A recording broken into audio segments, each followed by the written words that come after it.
Dr. Mindy here, and on this video, we're going to talk about carb cravings because this is huge for those of you that are building a fasting lifestyle. I want you to master those carb cravings, and I'm going to show you the secret on this video. And those of you that are new to my channel, welcome. Hit the subscribe button and the notification bell and join us. We're on a journey of changing the world's health through fasting. Super excited you're here. Let's dive in. Pioneer in the fasting Do a long fast one day, your blood sugar going up and down. We're in it together. Okay, carb cravings. Here's the first thing I want you to know. It's not your fault. And it's your responsibility to change it. So we've got a little bit of both of those things going on here. When you are craving carbs, the first thing I want you to realize is that you can retrain your body to not crave carbs. And you're gonna do that by implementing 3 key things.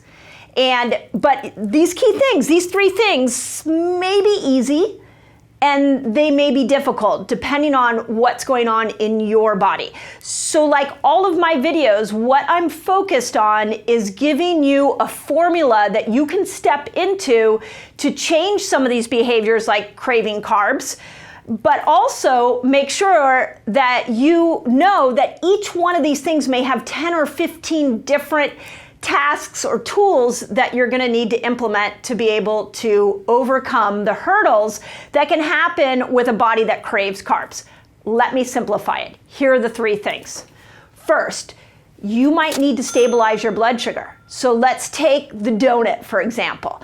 I love to go after the donut because nothing is going to give you more continued insulin resistance and carb craving like a flippin' donut.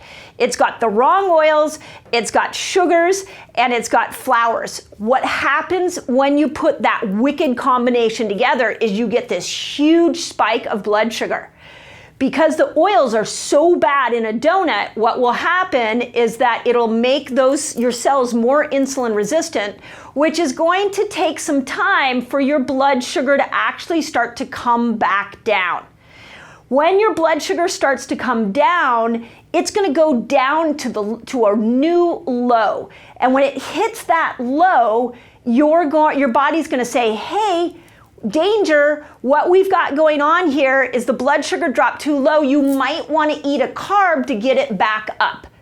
So what ends up happening is you end up on this high, low, high, low, high, low. A lot of you that are having a sugary cereal in the morning, you're having a donut in the morning, you'll notice you start to become hungry around 10 a.m. and maybe even again then at noon because your blood sugar is doing this up and down all the time. So we want to end that. We want to stop that. And here's how you do it. You got to take those refined flours and sugars out of your diet. Try it just for a couple of weeks. If you can do it for 30 days, great.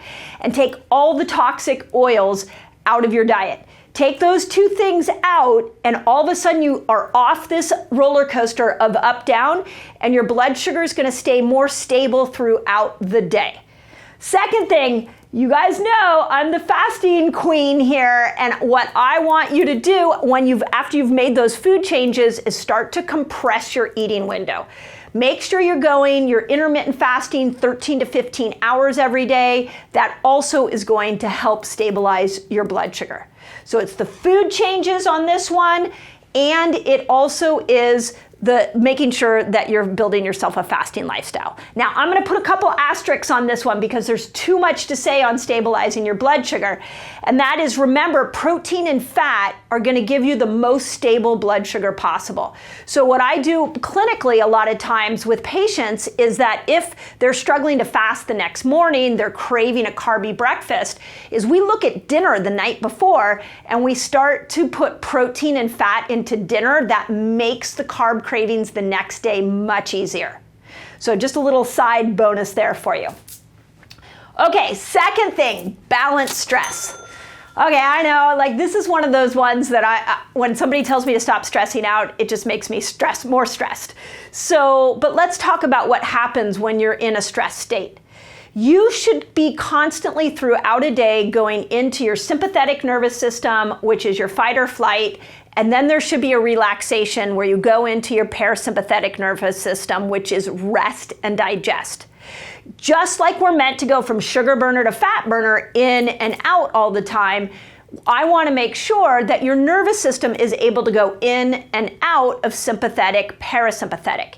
If you have a highly stressed life, if you are driving that fight or flight all the time, what your body's going to do is it's going to say, we need more sugar so that we can start to use it to handle all of this stress and run this fight or flight system.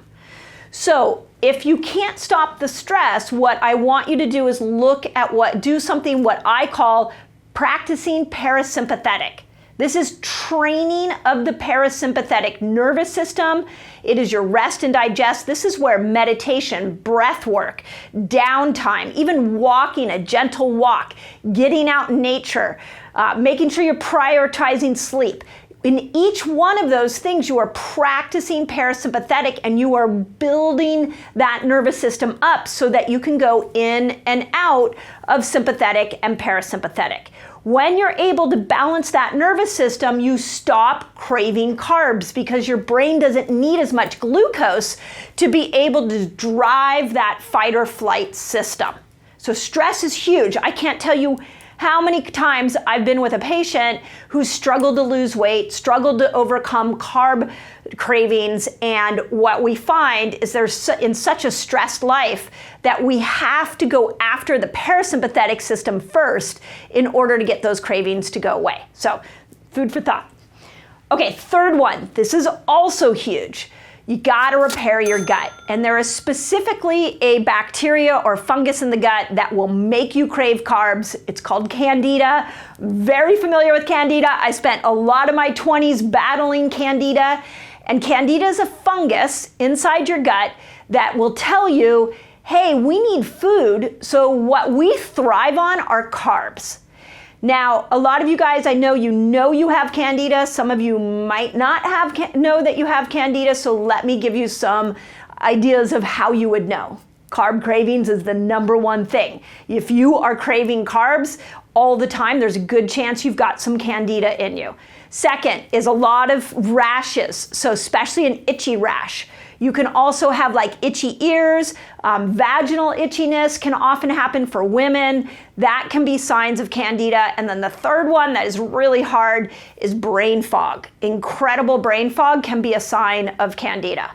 So how do you deal with Candida? Well, I want to give you the fasting lifestyle tool because I have thrown supplements at Candida clinically in my practice, but also I've thrown supplements at Candida for myself and found that they're always temporary. There is one lasting thing to kill Candida, and that's fasting. You want to throw in more of those 24-hour fasts because with the 24-hour fast, you're rebooting your microbiome.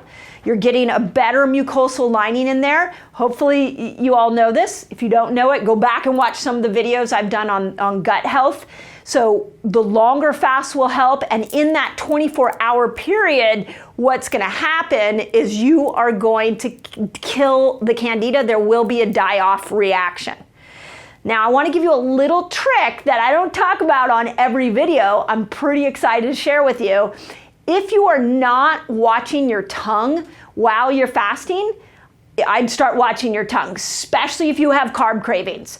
And here's why. As you start to fast, you will often see a yellow hue on the middle of your tongue. Sometimes it's the whole tongue. Some of you might, as you fast, see a black line down the middle. Some of you might see a white furry coat. This is all signs of Candida. And the longer that you fast, the more you will see the color changes on the tongue. Those of you that do 3-day water fasts, this is an incredible time to watch your tongue because you'll see it go from yellow, black, white, and then you'll see it turn to pink as the fast goes on. The other trick you can do is you can go and look at your morning tongue. Before you brush your teeth, look at your morning tongue. What is it doing? What is on there? Because it should be pink. If it's white, yellow, or any black, you've got Candida. And that can be contributing to carb cravings. So there you go. Those are literally the 3 things to look at. I love creating checklists for you, so hopefully that gives you a checklist. If you missed all those things, go back. I'm gonna rapid fire them right now so you've got them. Okay, blood sugar. We're off the refined flours, we're off the refined sugar, we're off of the toxic oils, we're adding in protein, we're adding in good fat, we're intermittent fasting. Balancing stress, we are practicing parasympathetic, we're meditating, breath work, cold plunges, doing things that are gonna build up that parasympathetic and making sure we're not staying in fight or flight all the time. And gut repair, we are fasting more so that we can kill any candida. We are looking at our tongue to see if we have candida, and we are going back to the diet, pulling the things that feed candida out of the picture so that we can kill candida for good and the cravings can stop. Boom, there you go, that's your list. As always, I hope that helps. What I'd love in your comments, I'd love to know if you've been building a fasting lifestyle, if you've seen your carb cravings go away. I want you guys I want our community to see that, because I'll tell you, I spent years treating candida with supplements. I don't treat it with supplements anymore. My tongue doesn't turn yellow anymore because of fasting. That's how powerful it is. And if you need more help with this is what we're doing in my Reset Academy. Just put Reset Academy in your note or in your comments and my team will send you a link. We're helping you master this fasting lifestyle there. This is not your fault. You've just trained yourself your body to crave this. You can untrain it as well. As always, I hope that helps.